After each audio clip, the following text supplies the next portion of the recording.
I just finished creating the second issue of my comic, but there's still one main problem to solve, which is the cover. I had zero clue on what to draw for the cover, so today we're going to learn how to create a good cover, or at least try.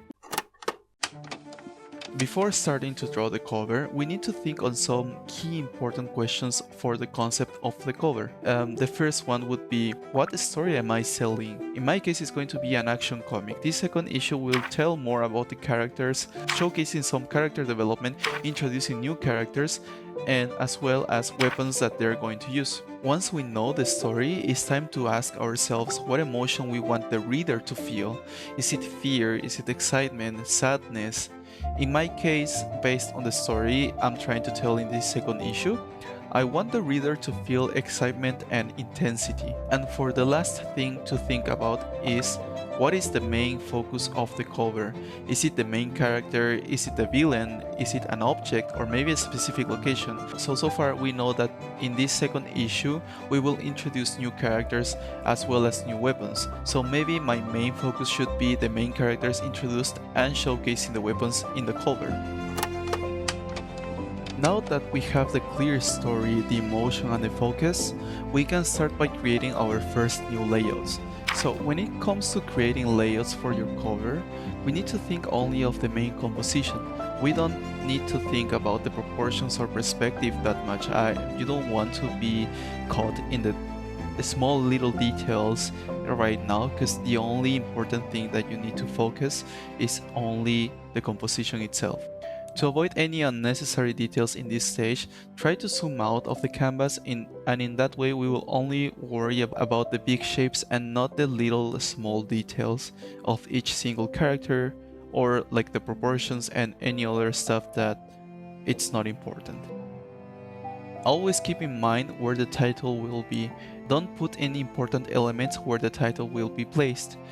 Usually the title will be placed on the top, bottom, and in rare occasions it will be in the middle or the sides. In my case, I will choose between going towards the top or the bottom. Something that I learned is that it is always great to have several options, several designs for the cover. Sometimes, not always, the first draft will be the best one. So it is good to try new compositions to see if that's actually the best cover design that you can actually think of.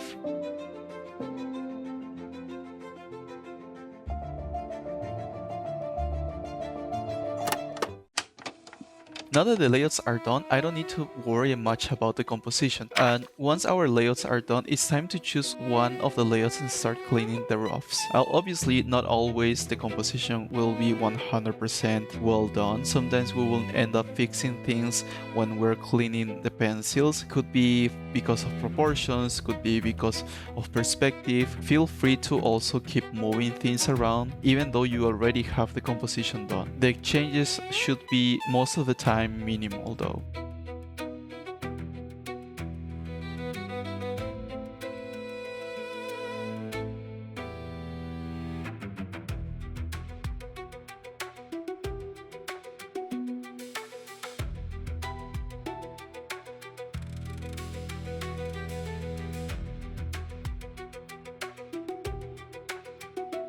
Cleaning the sketch or the pencils, this is the stage where we will fix our proportions and other elements that might be included in the illustration. Keep in mind not to detail and make it super clean right now.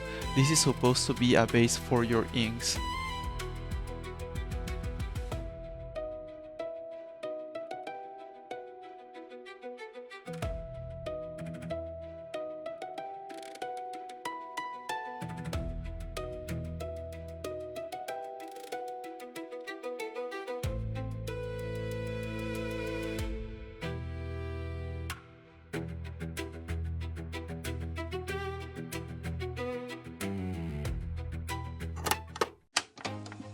Okay, now that we have the pencils done and everything is clean, now it's the time for us to start inking, which is most of the time the most fun part. So here's the stage where we will let it all out. We will clean the lines, detail more, we can even add more cross-hatching, more shadows, more black spots.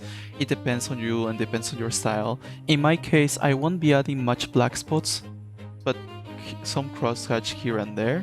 And for the most part I'll be cleaning the lines so everything looks crisper and clean. Since I'm doing the colors for my own cover, I am not really adding that much crosshatch or black spots because I want to leave some space for me to add more colors into the characters. This will help me later to have a space to play with the colors of the lighting.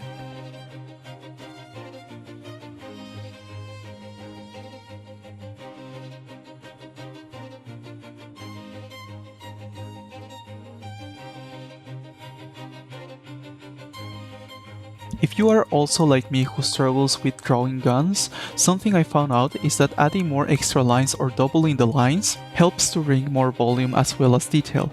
That way the gun doesn't look like just a block.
When it comes to placing shadows is that I always try to put most of the character in shadows. This is something I learned from cinematography. In movies they tend to shoot the scene from the shadow side of the character. This helps to bring more mood and volume to the characters' faces, making it have that cinematic kind of look.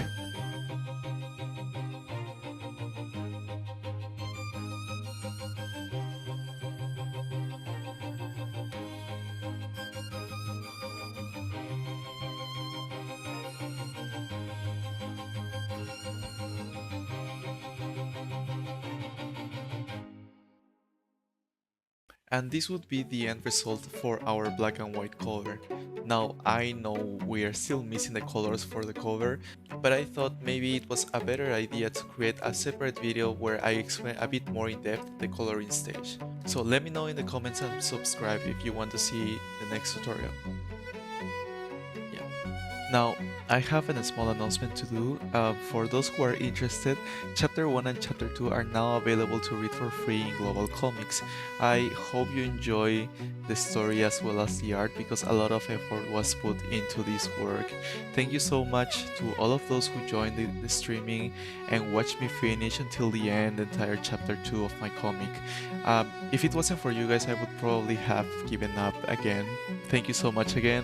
I appreciate the support a lot, and yeah, make sure to check the link in the description so you can read the comic for free. And that's it.